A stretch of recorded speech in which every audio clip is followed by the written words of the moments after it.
My cousin helped me through my struggles, but when I finally made it, he convinced my family I owe him my fortune. He wanted $50,000 as compensation for all the help, and I'm Nathan, 28, and let me just say, life has a way of kicking you when you're already down. I've always been the kind of guy who tries to keep his head up, but a couple of years ago, I hit rock bottom so hard I felt like I'd never get back up. It all started when I lost my job. I was working in sales for a mid-sized company, and honestly, I thought I was doing pretty well. I hit my targets, got along with my coworkers, and even had a shot at a promotion, or so I thought. Then the layoffs hit. The company said it was downsizing, but it felt more like they were cutting the people they thought wouldn't fight back. One day, I walked into work expecting to give a presentation. The next, I was handed a box for my things and a curt good luck. I tried to bounce back. I really did. I updated my resume, sent out applications, and went to networking events I couldn't afford. But weeks turned into months, and my savings dwindled faster than I expected. To make things worse, my landlord decided to sell the building, and since I was on a month-to-month lease, I got an eviction notice. Within weeks, I went from living a stable, if not glamorous, life to crashing on a friend's lumpy couch. That's when Jason came into the picture. Jason's my cousin, 32, and he's always been, well, the family superstar. Growing up, he was the guy who got straight A's without trying, played varsity football, and somehow still had time to charm every adult in the room. These days, he runs his own landscaping business, lives in a big house in the suburbs, and drives a brand new truck. Meanwhile, I was the quiet kid who never quite fit in at family gatherings. Jason and I weren't close, but when my mom told him about my situation, he called me out of the blue. "Hey man, heard you're having a rough time," he said, his voice dripping with casual confidence. "Why don't you come stay with me for a bit? I've got the space and family's supposed to look out for each other, right?" At first, I hesitated. I didn't want to be anyone's charity case, especially not Jason's. But my options were slim, and he insisted. "Seriously, Nathan, it's no big deal. You'd do the same for me if the roles were reversed." So, I packed up my few remaining things and moved into Jason's spare room. His house was intimidating, to say the least. It was one of those sleek, modern places with floor-to-ceiling windows and a backyard that looked like it belonged in a magazine. Jason gave me the grand tour like a proud real estate agent, showing off his state-of-the-art kitchen, his home gym, and even his hot tub. "Make yourself at home," he said, flashing that perfect grin he always seemed to have. "Just don't burn the place down." At first, I felt out of place. Jason was so put together, and I was a walking disaster. But he went out of his way to make me feel comfortable. He let me borrow his old truck to get around, stocked the fridge with food I liked, and even gave me tips for job hunting. "You've got this," he'd say. "You're just in a slump. We all go through it." It was hard not to be grateful. For the first time in months, I felt like someone believed in me. Jason wasn't just giving me a place to stay. He was giving me hope. And honestly, I needed that more than I realized. After a few weeks of relentless applications and nerve-wracking interviews, I finally got a break. A tech company I'd applied to called me back for a second interview, and this time, I nailed it. When they offered me the job, I felt like I was dreaming. It wasn't glamorous. I'd be starting as a junior analyst, but it was a solid paycheck and a chance to rebuild my life. Jason was the first person I told, and he reacted like I just won the lottery. "Hell yeah, Nathan," he said, clapping me on the back so hard I nearly spilled my drink. "I knew you'd turn it around." He even threw a little barbecue to celebrate, inviting a few friends over to toast my comeback. For the first time in a long time, I felt proud of myself. But there were little things, tiny comments that didn't fully register at the time. Like how Jason would joke about how much it costs to carry you for a few months, or how he'd tease, "Don't forget who got you back on your feet." I laughed it off, thinking he was just being Jason. He's always had a sharp sense of humor, and I figured this was his way of reminding me how far I'd come. When I finally moved out of Jason's place a few months later, it felt bittersweet. He'd done so much for me, and I made sure to thank him again and again. He helped me load my stuff into the truck one last time, and even gave me an old dining table he didn't need anymore. "Don't forget who had your back," he said with a wink. I laughed, but something about the way he said it lingered. Over the next year, my life slowly started coming together. I worked hard, got promoted, and even managed to save enough for a decent apartment. That's when I met Olivia, the woman who would change everything for me. She's smart, beautiful, and endlessly supportive. Everything I could have hoped for. We started dating seriously, and before I knew it, I was thinking about the kind of future I wanted to build with her. Through all of this, I stayed in touch with Jason. Not as much as when I was living with him, but enough to keep the connection alive. He'd call now and then, checking in on how I was doing. At first, I thought he was just being a good cousin, but there was always this undertone to our conversations. He'd bring up little things, like how much he'd spent on groceries while I stayed with him, or how his business had taken a hit that year. "It's nothing, though," he'd say, brushing it off. "I'm just glad I could help you when you needed it." Looking back, I wonder if there were warning signs I missed. Maybe I was too focused on climbing out of my own mess to notice the way Jason's words started to shift, from generous to expectant, from kind to transactional. But at the time, I didn't think much of it. I was just grateful. I thought Jason's help was just that, help. But sometimes, people's kindness comes with strings you don't see until they're tangled tightly around you.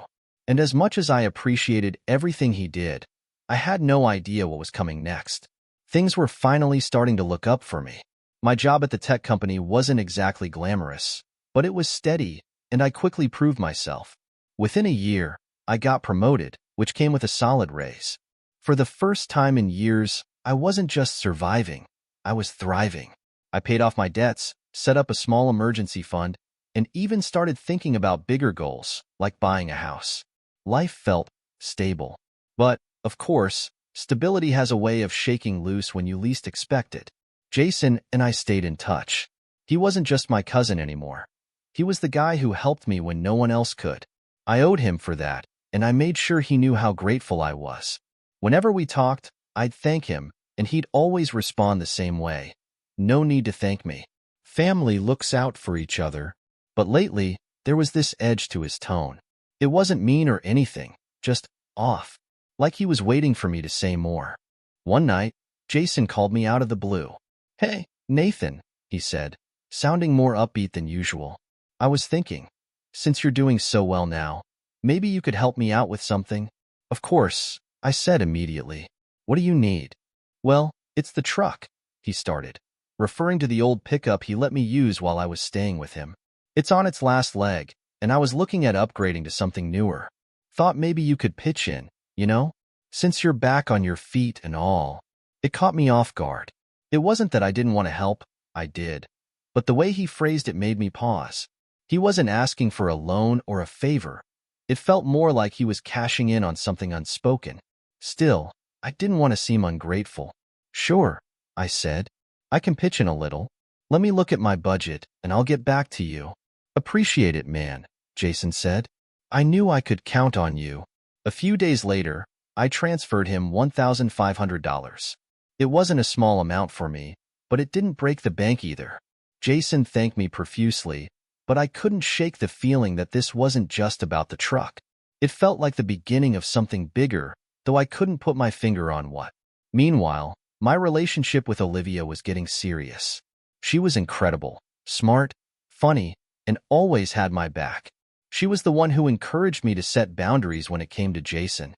"I get that he helped you out," she said one night after I told her about the truck money, "but you don't owe him your whole life. He chose to help you. That doesn't mean he gets to keep asking for more." "I know," I said, though I wasn't sure I really believed it. Jason's help had been a lifeline when I was drowning. How could I not feel like I owed him? But Olivia's words stuck with me. Over the next few months, Jason started calling more frequently, usually with some new favor to ask. At first, they were small. Help with moving some equipment for his business, advice on setting up a new computer system, but they gradually grew. He asked me to cover a late payment for one of his business expenses, promising to pay me back. He didn't.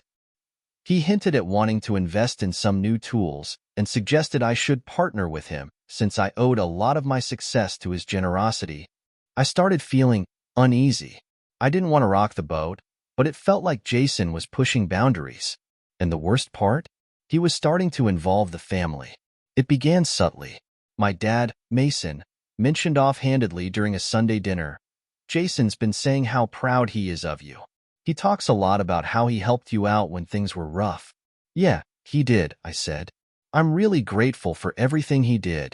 He's not asking for anything, is he? My sister Sophia piped up. She's 25, sharp as a tack, and never one to mince words. Because I don't think that's fair. No, no, I said quickly, not wanting to stir the pot. He's just proud. That's all. But Sophia gave me a look, the kind that said she wasn't buying it. She didn't press, though, and for a while, I thought I was overthinking things. Maybe Jason was just a little needy. Everyone has their quirks, right? Then came the real turning point. I decided to buy a house. It wasn't anything extravagant, just a modest 3-bedroom in a nice neighborhood. It was a huge milestone for me, and I was excited to share the news. When I told Jason, though, his reaction wasn't what I expected. Wow, big man now, huh? He said with a laugh. Moving into the suburbs like me. Yeah, I guess so, I said, chuckling nervously. It's not as nice as your place, though. Still, it's a big deal, Jason said. Guess I should feel proud. I mean, if it weren't for me, who knows where you'd be right now?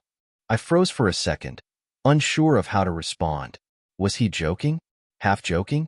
I couldn't tell, and the uncertainty made me feel small. I'm grateful for everything you did, Jason, I said carefully. You know that. Of course, he said, clapping me on the shoulder. Just don't forget who got you here. It was a strange moment, and it stuck with me. Olivia noticed something was off when I told her about it later. That's not normal, she said. He's acting like he owns your success. He doesn't, I said, though part of me wondered if he thought he did. As the months went on, Jason's behavior became harder to ignore. He started dropping comments around the family, little things like, Nathan wouldn't be where he is without me, or, I gave him a second chance when no one else would. My parents started parroting these lines, too. My mom, Emily, once said during a family dinner, Jason's been such a good influence on you, Nathan. You should make sure to show him how much you appreciate him. I do appreciate him, I said, my voice tight. I've thanked him 100 times. Well, she said, giving me a pointed look, sometimes actions speak louder than words. By this point, Olivia was livid. This is manipulation, she said flatly. He's trying to rewrite history so that your success is all about him. You need to put a stop to this. I knew she was right, but confronting Jason wasn't going to be easy. He had a way of turning things around, making himself look like the hero and me like the ungrateful one. Still, I was starting to see the cracks in the foundation of our relationship, and I had no idea just how deep they went. The tension with Jason didn't just simmer. It started to boil. Every family interaction turned into a subtle reminder of how much I owed him. At first, it was just comments, things Jason would say in passing that felt harmless on the surface but carried a weight I couldn't ignore. For example, during a barbecue at my parents' place, Jason casually said, Nathan's really made something of himself. Guess I should have started charging rent while he was crashing at my place, huh? Everyone laughed, and I forced a smile, but inside, it stung. It wasn't the first time he'd made a comment like that, and I was starting to wonder how many more he dropped before someone else picked up on the pattern. Apparently, my dad, Mason, already had. He pulled me aside later and said, You know, Jason's really proud of you. He's just feeling the pinch right now with his business. Maybe you could help him out. Show him you haven't forgotten where you came from. That threw me. What do you mean? Help him out? I asked. You know, my dad said vaguely, just something small. He's not asking for much, but it wouldn't hurt to toss a little back his way. After all, he gave you a roof when you needed it. I wanted to argue, to remind him that I'd already helped Jason with the truck and never saw that money again. But I held my tongue. I didn't want to make waves, especially not with my dad. He's the kind of man who sees family loyalty as an unshakable bond, and in his mind, Jason helping me meant I was indebted for life. When I told Olivia about the conversation later, she was furious. This is getting out of hand, Nathan, she said. He's clearly planting these ideas in your family's heads. It's like he's building a case against you. I wanted to disagree, but deep down, I knew she was right. Jason wasn't just dropping comments. He was crafting a narrative, one where he was the benevolent hero who saved me from ruin, and I was the ungrateful cousin who'd abandoned him the moment I got ahead. The final straw came when I told my family that I'd bought an engagement ring for Olivia. It was a big deal for me. I'd saved for months, and I wanted everything to be perfect. We were all gathered at my parents' house for dinner when I shared the news, expecting congratulations. Instead, Jason smirked and said, "Wow, you've really come a long way, huh? Guess it's nice to have the freedom to splurge on stuff like that when someone else helped you get there." The room went silent. My mom shifted uncomfortably. My dad cleared his throat, and Sophia, bless her, jumped to my defense. "What the hell, Jason?" she snapped. "Why do you always have to make it about you?" Jason held up his hands in mock surrender. "I'm just saying, it's great that Nathan's doing so well. I mean, not everyone would have had the same opportunities if they'd been left on their own." Sophia glared at him, and I could see my dad was about to step in, but I beat him to it. "Jason," I said, my voice steady but firm, "I've thanked you for your help more times than I can count. But let's get one thing straight. My success is because of my hard work. You gave me a place to stay, and I'll always be grateful for that. But that's where it ends." Jason looked at me like I just slapped him. "Wow," he said, shaking his head. "You really don't get it, do you? You think this is just about a place to stay? I sacrificed for you, Nathan. I put my life on hold to help you out. And this is the thanks I get?" "You didn't put your life on hold," I snapped. "You let me stay in your spare room. You made a choice, Jason, and I've already done my best to show my appreciation. But I'm not going to let you guilt me into feeling like I owe you forever." The room was so quiet you could have heard a pin drop. Jason looked around, as if waiting for someone to back him up, but no one did. Finally, he stood up and grabbed his coat. "You know what? Forget it. Clearly, I misjudged you." And with that, he walked out. I thought that was the end of it, but it wasn't, not by a long shot. A week later, I got a call from my mom. "Nathan," she said, her voice strained, "I think you need to talk to Jason. He's upset." "Upset about what?" I asked, genuinely baffled. "He's saying you promised to pay him back for everything he did for you," she said.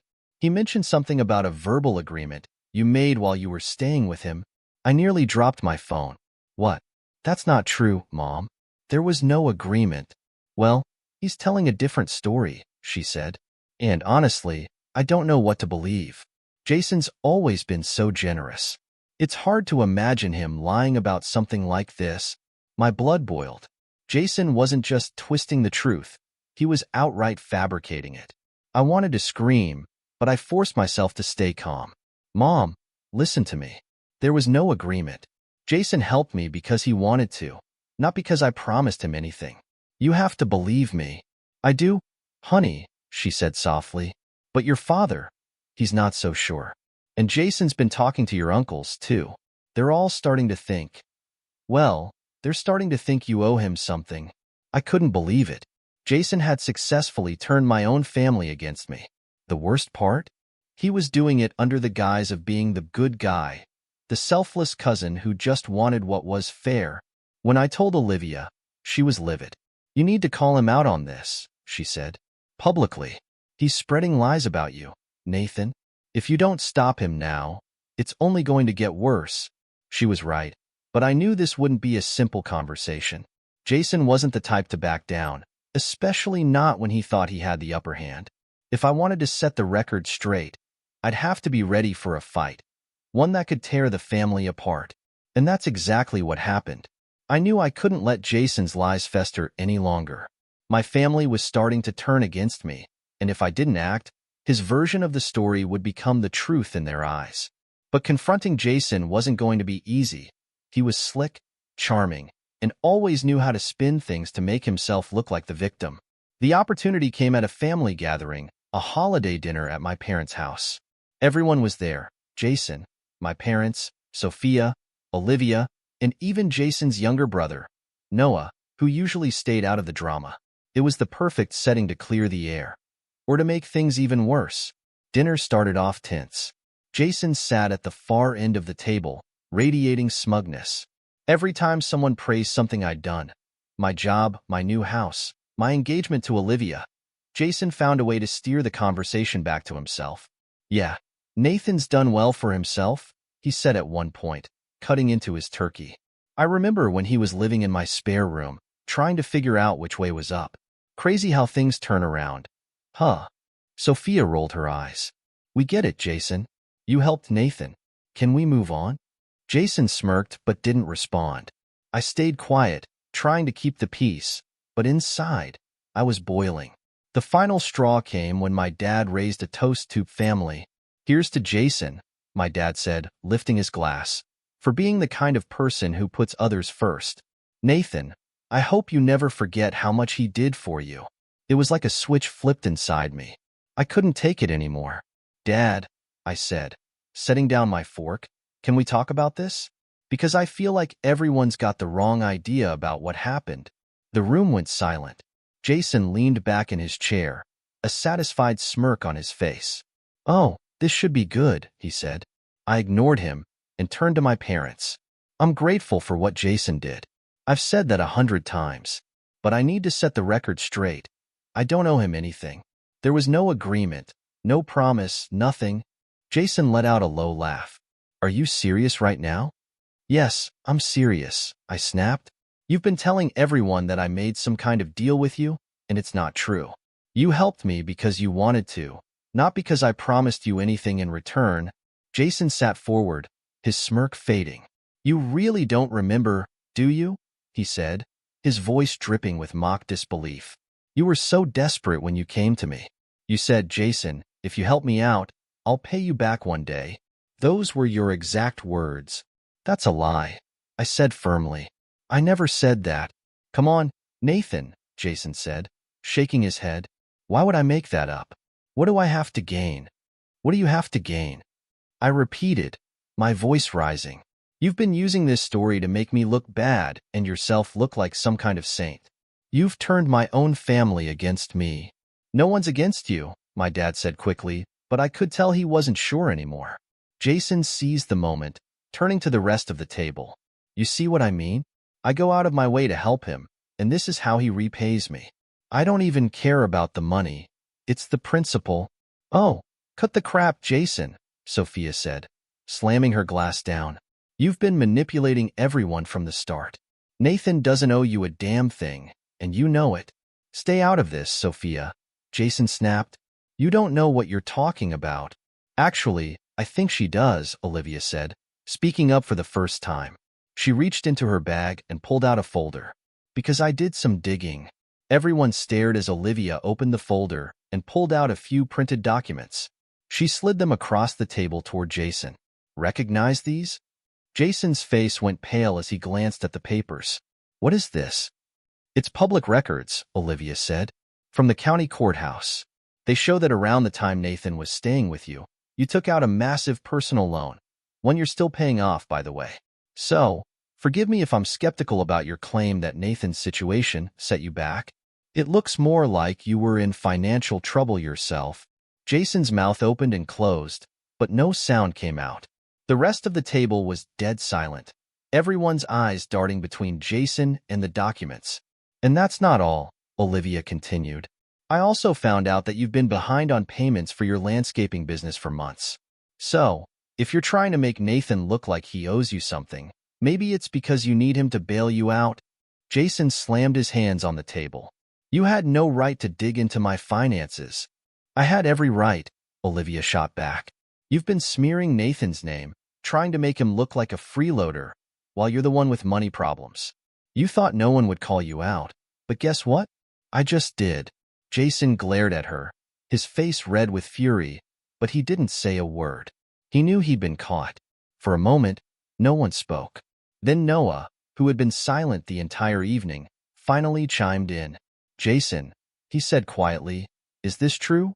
Jason looked around the table, his confidence crumbling. I just wanted what was fair, he muttered. I helped Nathan and I thought... No, Noah interrupted. You didn't think. You just wanted to control him. You've been doing this to people for years, always playing the victim, always twisting things to make yourself look better. I didn't say anything before because I didn't want to cause trouble, but this is too much. Jason looked like he'd been punched in the gut. Noah, you don't.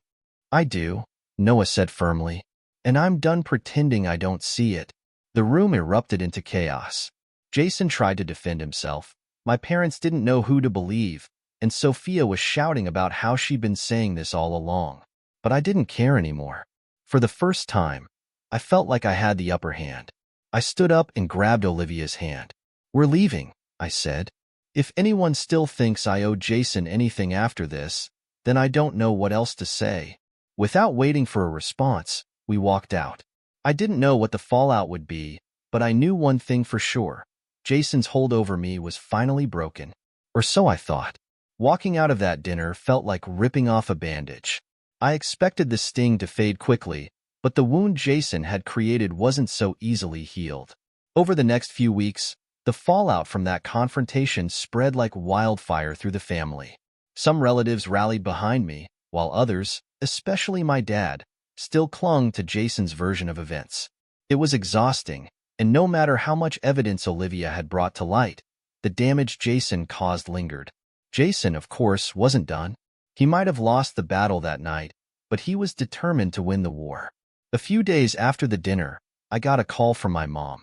I almost didn't pick up, knowing it would probably lead to another draining conversation, but guilt got the better of me. "Hi, Mom," I said, trying to keep my tone neutral. "Honey," she began, her voice tight with worry. Well, he's telling everyone that you and Olivia humiliated him in front of the family." My grip on the phone tightened. "We didn't humiliate him, Mom. We told the truth. He's been lying for months." I know, she said quickly. "But your dad doesn't see it that way. He's saying that families shouldn't air dirty laundry like that. Families shouldn't lie and manipulate each other either," I said, trying to keep my anger in check. "Jason's been spreading lies about me for months, and no one called him out on it. We had no choice." "I understand, Nathan," she said softly, "but things are tense right now. Your dad thinks you should apologize." "Apologize?" I nearly shouted. "For what? For standing up for myself?" "I'm not saying I agree," she said hurriedly, "but you know how your dad is. He doesn't like conflict, and he's worried about how this is tearing the family apart." "Well, maybe he should be telling Jason to apologize," I snapped. "He's the one who started all this." There was a long pause on the other end of the line. Finally, my mom said, "Just think about it, Nathan. Please." I hung up, feeling more frustrated than ever. Jason wasn't just manipulating my parents anymore. He was using the family's love of keeping the peace to shift the blame back onto me. It was infuriating, and I didn't know how much more of it I could take. Olivia, of course, was my rock through all of this. One night, as we sat on the couch dissecting the latest family drama, she took my hand and said, "You know this isn't sustainable, right? You can't keep letting them drag you back into Jason's games." "I know," I said with a sigh. "But what am I supposed to do? They're my family." "I get that," she said. "But sometimes, family isn't about blood. It's about who actually has your back. And right now, it seems like the only people who do are me, Sophia, and maybe Noah." Hearing her say it out loud hurt, but I knew she was right. The family I'd grown up with was fractured, and Jason was the wedge driving us apart. The question was, what could I do about it? The answer came sooner than I expected. A few days later, I got an email from Jason. At first, I thought it was a joke. The subject line read, "Let's settle this." But when I opened it, my stomach turned. In the email, Jason laid out what he called a proposal. He wanted $50,000 as compensation for all the help he'd given me over the years. He claimed it wasn't just about the time I'd stayed with him, but also about the emotional support he'd provided and the sacrifices he'd made to ensure my success. He even included a spreadsheet detailing things like the cost of groceries, utilities, and his time. I couldn't believe what I was reading. Jason wasn't just trying to manipulate me anymore. He was straight up extorting me. And the worst part? He sent a copy of the email to my parents. I called Olivia immediately. "You're not going to believe this," I said, forwarding her the email. When she read it, she let out a low whistle. "Wow, he's really lost it. hasn't he? What am I supposed to do? I asked, feeling overwhelmed. If I ignore it, he's just going to keep escalating. But if I engage, it's like I'm validating his claims. Olivia was quiet for a moment, then said, "What if you turn the tables on him?" "What do you mean?" "He's counting on you to stay quiet," she said. "That's how manipulators like him work. But what if you made this public? If he wants to drag your name through the mud, why not expose him for what he's really doing?" The idea made me uncomfortable. I didn't like the thought of airing our family drama for the world to see. But the more I thought about it, the more I realized Olivia was right. Jason was using the family's love of privacy to protect himself. If I wanted to break free from his grip, I had to shine a light on the truth. The next day, I called Sophia and Noah and told them what was going on. Sophia, predictably, was furious. "That manipulative asshole," she said. "I can't believe he's still trying to pull this crap." Noah, surprisingly, was just as angry. "Jason's been like this for as long as I can remember," he said. "He's always twisting things to make himself look like the victim. If you want to go public with this, I'll back you up." With their support, I decided to take the leap. I didn't post the email online. I wasn't ready to go that far, but I did forward it to the rest of the family, along with a detailed explanation of everything Jason had done. I laid it all out: the lies, the manipulation, the fabricated debt. I even included Olivia's findings about his financial troubles. The response was mixed. Some family members, like my uncles, brushed it off, saying it was just a misunderstanding, but others, like my mom and Sophia, finally saw Jason for who he really was. Even my dad, who had been one of Jason's biggest offenders, admitted he'd gone too far. Jason, predictably, was furious. He called me, yelling about how I'd betrayed him and ruined his reputation. I hung up and blocked his number. For the first time in months, I felt free. It's been a few weeks since then, and things are finally starting to settle down. Jason is still trying to play the victim, but most of the family sees through him now. My relationship with my parents is strained, but I'm hopeful we can rebuild it in time. As for Olivia, she's been my rock through all of this, and I'm more grateful for her than ever. Looking back, I wish I'd seen the warning signs earlier. Jason's help came with strings attached, and I let those strings control me for far too long. But I've learned an important lesson. True support doesn't come with conditions. It's given freely, without expectation of repayment. And the people who truly have your back don't need to remind you of it.